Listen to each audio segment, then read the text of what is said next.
Olá, hoje nós vamos falar de um artigo que aborda uma situação bem desagradável, não é, Aline? Mas a gente precisa falar sobre isso, que é a perda de implantes nas cirurgias reparadoras. É, Maria, isso mesmo, né? Assim, eu acho achei muito interessante esse artigo, porque os autores eles analisam, né, os próprios erros e com base nesses erros eles vão formando um protocolo que justamente para tentar melhorar, né, diminuir na realidade as taxas de complicações das suas reconstruções e principalmente relacionadas à perda do implante. Né? Então, é algo muito interessante e algo, inclusive, que eu até sugiro que todos nós que trabalhamos, né, em serviços que realizam reconstrução, que a gente possa também fazer essa avaliação, essa análise e justamente descobrir, assim, onde estão os pontos que podem ser melhorados. Eu acho que é extremamente corajoso, né, essa parte da gente querer analisar os próprios números, porque, querendo ou não, a gente não gosta muito de tocar nesses assuntos. Ninguém gosta um pouco, né? Então, a gente vai falar sobre o estudo, ele é em inglês, né, do Departamento de Oncoplastic Breast Surgery do Royal Devon and Exeter, do NHS Foundation, e é um estudo interessante que ele é de uma instituição só. Então, a gente tem alguns vieses que a gente não precisa, né, falar por ser única instituição. Isso. E o NHS, ele é um sistema de saúde, né, da Inglaterra, onde toda a medicina é pública e falar justamente dessa perda, né, dessa reconstrução através da perda desse implante, envolve todo um transtorno, não só para o paciente, mas também para todo um serviço, né, e todo um trabalho de uma equipe médica. Então, é algo extremamente importante e envolve também custos financeiros, né? A questão da perda da reconstrução, né, Maria? Falar de medicina pública, principalmente na Inglaterra, é falar que eles têm que analisar os próprios dados realmente por conta da questão de custo, porque é muito importante para eles para poder manter o serviço ativo. Eles fizeram, o estudo eles baseia numa auditoria que eles fizeram dos casos de perda de implante após reconstrução imediata, de maio de 2012 a julho de 2014. E aí, eles identificaram, essa perda de implante era avaliada nos primeiros 3 meses. E eles tinham um número de 9%. E aí, esse número é alto e eles identificaram isso através dessa auditoria. A gente sabe que o Manual de Boas Práticas, ele espera uma taxa, né, de perda de reconstrução menor do que 5%, que seria o ideal para um serviço. E nesse serviço foi observado essa taxa de 9%. Isso fez com que os próprios cirurgiões desse serviço, né, avaliassem e repensassem e avaliassem os seus passos, o que eles estão fazendo para que tivesse uma taxa tão alta, né? E aí eles convocaram uma equipe, né, de especialistas desse serviço, que incluía cirurgiões, microbiologistas, para debater e intervir justamente como minimizar essas complicações. Lembrar que eles juntaram também a equipe de auxílio do centro cirúrgico, os instrumentadores, os circulantes de sala, pessoas da limpeza. Então, todo esse trabalho conjunto, lembrar que eles também são parte muito importante nesse quesito, né? Se o trabalho deles é de acordo com os protocolos, isso ajuda significativamente. E então, eles, através desses debates, eles construíram um protocolo de pré, de intra e de pós-operatório. E a ideia era tentar minimizar essas taxas de complicações. Então, foi uma coisa que eles organizaram nessas reuniões e englobava todos esses passos da paciente, desde que ela estava no preparo pré, no intra e no pós. É importante relatar, né, Maria, que a equipe, né, a equipe médica, a equipe de enfermagem, todas as pessoas que estão envolvidas, além de todos aqueles processos, elas são de extrema importância no sucesso da reconstrução. Não é apenas o cirurgião, né, o cirurgião que está ali manipulando aquele implante naquele momento, que está realizando aquela cirurgia, mas é toda uma equipe, todo mundo tem que estar envolvido, e às vezes um erro mínimo, né, pode colocar em risco toda aquela reconstrução. E aí, eles implementaram esse protocolo que foi discutido com esses especialistas e foi estabelecido 25 passos, né? 25 passos que tanto vão englobar o pré-operatório, o intraoperatório e o pós-operatório dessa paciente, né, Maria? E aí, depois dessa implementação, eles fizeram uma nova auditoria, agora de abril de 2015 a dezembro de 2017. E, assim, lembrar que nesse serviço, as reconstruções com telas, elas eram 30% em 2007. Em 2013, já foram 54%. Então, a gente teve um aumento do número das reconstruções com tela também. A instituição avaliou os 11 cirurgiões do serviço. Então, é uma instituição só, mas realmente temos 11 cirurgiões envolvidos na cirurgia de reconstrução imediata. Isso, porque é um serviço relativamente grande, né, com 11 cirurgiões Sim. realizando a reconstrução, e toda uma equipe, né, foi chamada justamente para avaliar e implementar esses 25 passos. Então, quais foram esses 25 passos, né, que reduziram as taxas de perda de reconstrução nesse serviço após essa auditoria? Então, começando pelos critérios pré-operatórios, somente era permitido um único fator de risco para selecionar essa paciente que iria ser submetida à reconstrução imediata, né? Que esses fatores de risco foram os seguintes: o IMC maior do que 30, diabetes, tabagismo, radioterapia prévia e quimioterapia neoadjuvante. O esvaziamento axilar concomitante, né, na hora da cirurgia, da reconstrução, ele foi incluído como um fator adicional e a paciente poderia ter um fator de risco e mais ser sido submetida ao esvaziamento axilar. Que o esvaziamento axilar também foi observado nessa casuística que ele aumentou também as taxas de complicações e de chance de perda da reconstrução. Outro fator implementado também, que eles observaram para minimizar a perda dessa reconstrução, foi utilizar implantes até 500 ml, o que isso indiretamente, né, diz para a gente, né, Maria, que foram mamas grandes, são mamas que realmente podem complicar mais, porque se você vai colocar um implante acima de 500 ml, subentende-se que essa era uma mama também, uma mama grande, que o peso da mama, né, após a mastectomia, foi uma mama de volume grande, que aumenta também esse risco. E também eles fizeram uma triagem de estafilococos, né, que eu achei muito interessante essa triagem, a gente não faz na rotina, né, Não. essa triagem da pesquisa do Staphylococcus aureus, não raspar também os pelos ou depilar 48 horas antes da operação, da cirurgia.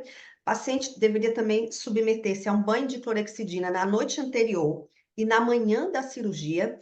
Utilizavam também antibióticos intravenosos na indução, que já é uma antibioterapia diferente da que a gente utiliza aqui, Muito. muito diferente, né, Maria? É a teicoplanina e a gentamicina, que não é o que a gente faz aqui no Brasil, né? Então, realmente, a gente induz, né, com kefazol, cefazolina, né? A gente não usa esse tipo de antimicrobiano.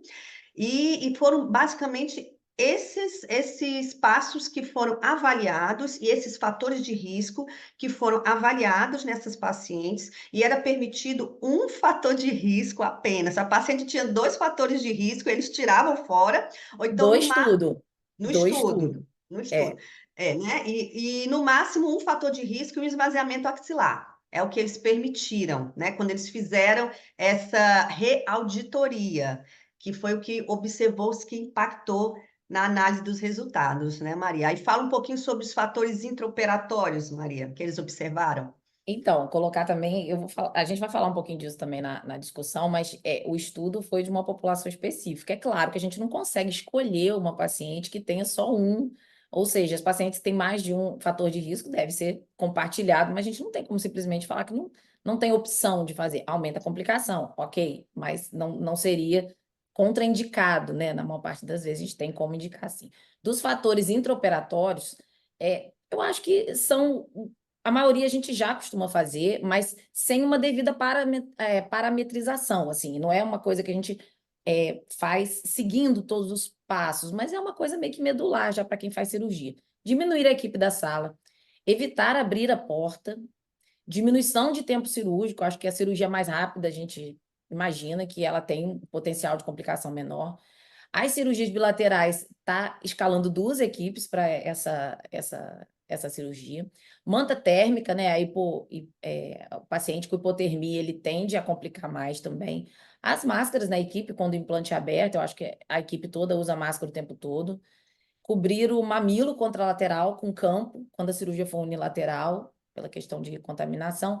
Clorexidina alcoólica na preparação, acredito que todo mundo também faz uso. 2 luvas, troca de luvas para o implante, que também é nada muito novo, mas vamos lá. Limpar o campo antes de colocar esse implante, abrir apenas na hora da colocação, só o cirurgião toca a prótese. Eles fazem aquilo que a gente questiona, que uns fazem, outros não, né? Depois desse artigo, eu realmente talvez continue fazendo. Eles fazem uma solução com a água estéril, gentamicina e vanco na cavidade e na pele, que vai receber esse implante. Um instrumental novo para fechamento após a inclusão da prótese, o dreno por contra-incisão, acredito que a gente também faça, reavivar as bordas da pele, né, que foi feita a incisão, sutura bacteriostática e cola de pele, que é difícil em alguns casos, mas quando possível, acredito que a maioria também usa. E nas cirurgias de alto risco, que a paciente teria um risco maior, colocação do expansor e o curativo de baixa pressão, no caso, eles usaram o pico. Joia. É interessante realmente você parametrizar, né? Você colocar em passos todo esse checklist, né? E você executar ou ficar. Acho que a gente já está meio que na cabeça, a gente já vai seguindo essa ordem, né? E realmente alguma ou Envolver a outro. equipe, né? Eu acho que o importante seria envolver a equipe no cheque de todas essa parametrização. Acho que é válido, porque a gente, como cirurgião, a gente acaba fazendo isso de maneira É, automática. Mas envolver toda a exatamente. equipe eu acho interessantíssimo. É interessante. E às vezes, Maria, quem não tem a sua própria instrumentadora, que utiliza às vezes a instrumentadora do hospital, que tem uma rotatividade muito grande de cirurgias e de vários tipos diferentes de cirurgias, né? É importante que a equipe esteja consciente de como cada passo desse faz a diferença no final, na reconstrução, naquela paciente ter o sucesso da sua reconstrução. E nos critérios pós-operatórios que eles utilizaram foi manter o antibiótico até tirar o dreno, né? Que o antibiótico que eles fazem é a doxiciclina. Então você vê que já é um antibiótico diferente do que foi feito na indução, já é um antibiótico diferente do que foi utilizado para lavar a cavidade e já é outro antibiótico que eles utilizam até a paciente retirar o dreno. Então, eles vão fazendo uma mistura de antimicrobianos, mas acredito que isso aí deve ter tido o aval da CCIH, do hospital. Eles devem conhecer quem são as bactérias mais prevalentes, né? E quais são os antimicrobianos que vão eliminar aquelas bactérias. Então, acredito que isso aí também a gente não pode tomar como uma realidade para nós. Não, Isso não. aí é inerente a cada serviço. Mas eu achei interessante essa estratégia de manter um antibiótico até o dreno, até a retirada do dreno, que é justamente o que eu faço também, eu mantenho. Também. E mais é controverso, né, também. E retirar o dreno com menos de 30 ml em 2 medidas consecutivas. Às vezes a gente só olha aquela medida das 24 horas e não espera mais 24 horas para ver se realmente aquela drenagem se manteve ou se foi algo isolado. E eles também não mantêm o dreno acima de 10 dias. Então, eu achei também interessante essas estratégias que eles utilizaram. E qualquer tipo de complicação que tem na ferida operatória, eles já resolvem imediatamente. Eles já fazem um desbridamento rápido e agressivo, não ficando tentando resolver aquela complicação com curativos, né? Então, algo também que foi praticado no serviço deles, né, Maria? Eles fazem também revisão, né, com o cirurgião até o 10º Ah, e a dia. revisão até os 10 dias de cirurgia, a paciente volta realmente com, A gente vê com... até antes, né? Eu costumo ver quando Eu vejo bem antes, quase 5 todo dia. dias, quase todo dia. A gente dá muita assistência a nossos pacientes com reconstrução, que realmente é necessário, né, Maria? E E assim, sim, continue, fazendo Maria. isso de forma parametrizada, eu acho que realmente os números vão baixar. Apesar da gente estar falando que é uma realidade também que a gente faz isso de forma medular, mas parametrizar isso eu achei interessantíssimo. Claro, eu acredito que esse estudo possa ser introduzido alguns critérios para a nossa realidade, acho muito pertinente, mas assim, por mais que Isso facilita, né, a boa prática, você minimizar risco sempre facilita, os controles de qualidade estão aí para isso também. Isso minimizaria, sim. Vamos ver aí os números deles. Aí nos números que eles encontraram, né, foram bem melhores na segunda auditoria, após o estabelecimento do protocolo. Na primeira auditoria foram 77 reconstruções retropeitorais, né, que a Maria gosta bastante desse tipo de reconstrução, Eles usam mais retropeitoral. Eu gostei desse artigo.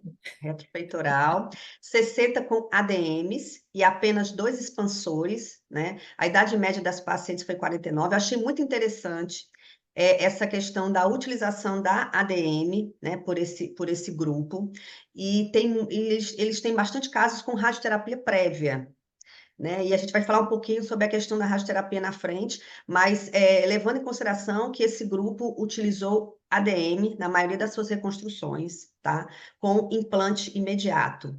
E o volume médio do implante foi 384 ml e eles tiveram 11 perdas em 3 meses, isso na primeira, né?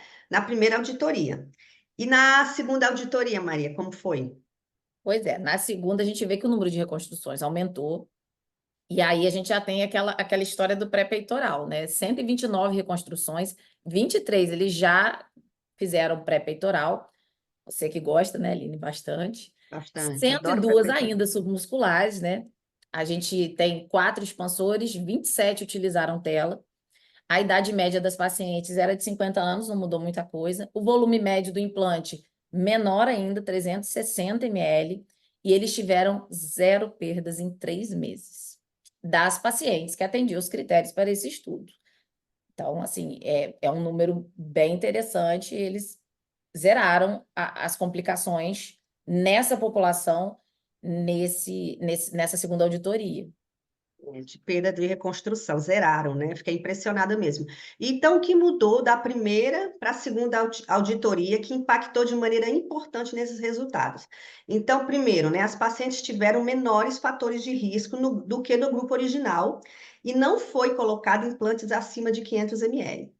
Além disso, também, o que que a gente observa? Que uma boa seleção das pacientes com cuidados pré, intra e pós teve uma taxa menor de perda, e durante essa reauditoria, eles tiveram também menos pacientes tabagistas, também tiveram menos pacientes com, né, com IMC acima de 30, menores pacientes que foram submetidas à radioterapia prévia, né, também mulheres que tiveram um fator de risco ou menos fatores de risco.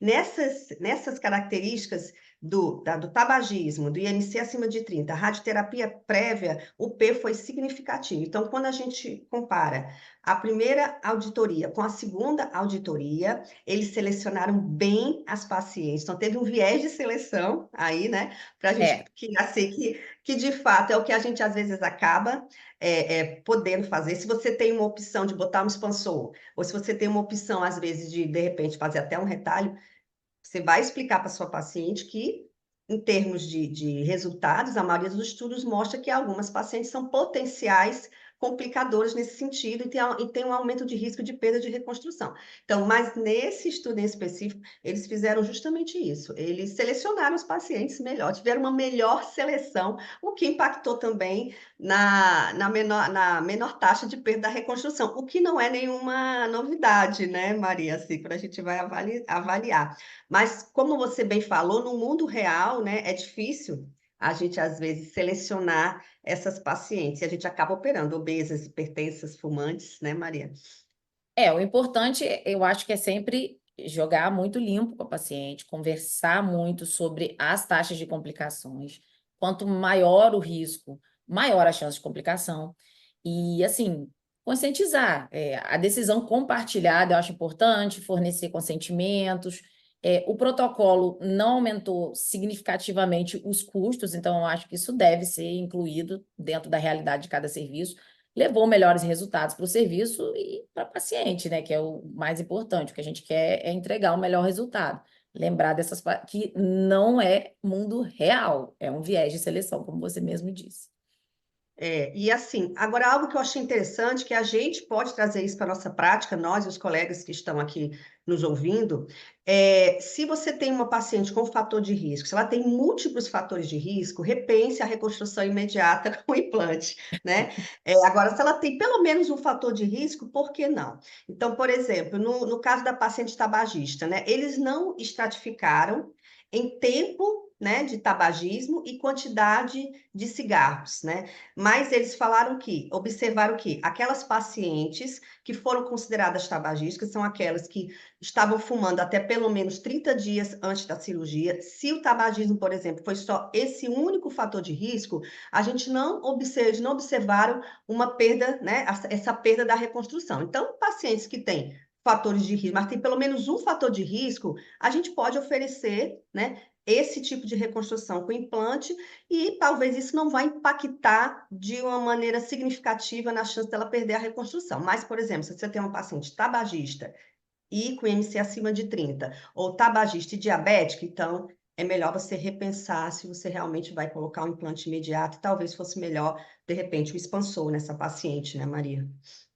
Assim, uma coisa interessante que eu achei é que eles organizaram da seguinte forma: quando o mesmo cirurgião faz a cirurgia de reconstrução, você diminui o número de pessoas em campo, né? E tem um melhor desfecho, como se um só ficasse responsável do começo ao fim, né? Aquela velha história, quando você coloca mais gente envolvida, você às vezes perde um pouco esse compromisso, não seria nesse sentido, mas assim, existe sempre a questão do vamos partilhar e acaba que as coisas não caminham bem. Então, eu achei interessante que ele coloca isso no artigo, que quando um cirurgião só é responsável pela cirurgia e reconstrução, que é o que a gente habitualmente faz, é, eles têm um desfecho melhor do que quando são duas equipes partilhadas.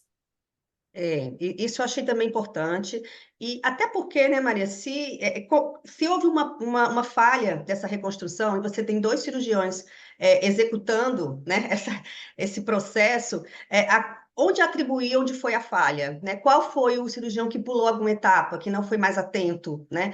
Então, isso é algo também que, em termos de auditoria, vai impactar também nos resultados.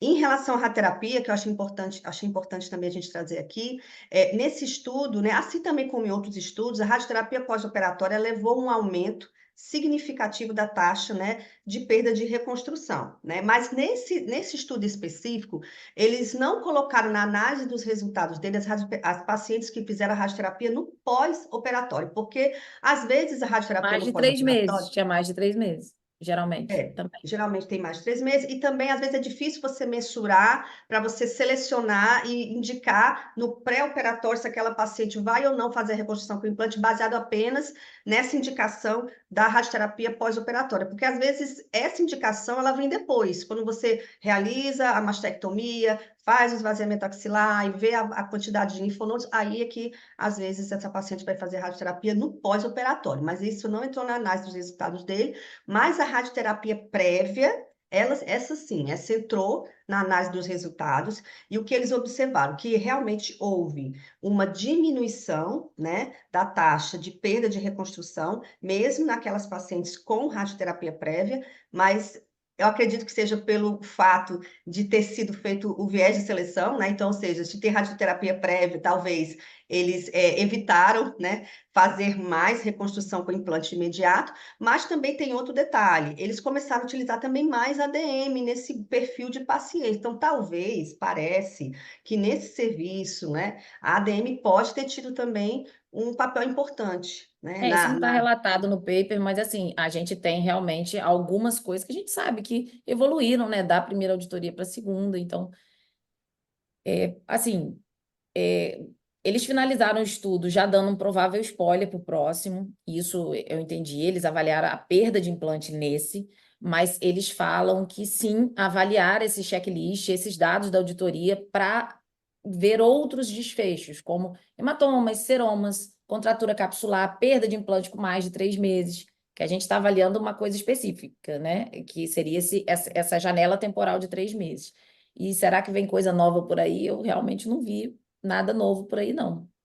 Eu fiz uma pesquisa rápida com, né, os autores do paper, ver se eles tinham publicado alguma coisa nesse sentido, com essa mesma casuística de pacientes, após 3 meses, enfim, não tem nada publicado, eu acho que eles devem estar ainda no levantamento dos seus dados, né, Maria? E o que eu queria trazer também aqui, que eu achei importante, é sobre se a gente faz, né, esse checklist. Na minha prática diária, o único passo que eu não sigo aí é de fazer de rotina a pesquisa do Staphylococcus aureus, né? E realmente Também eu não não. faço, Não faço também. né? E eu não lavo com antibiótico a pele, né? Eu passo a clorexidina, troco os campos e passo a clorexidina aquosa, né? Aquela solução de antibiótico eu jogo, né, na loja, né? E eu lavo a prótese.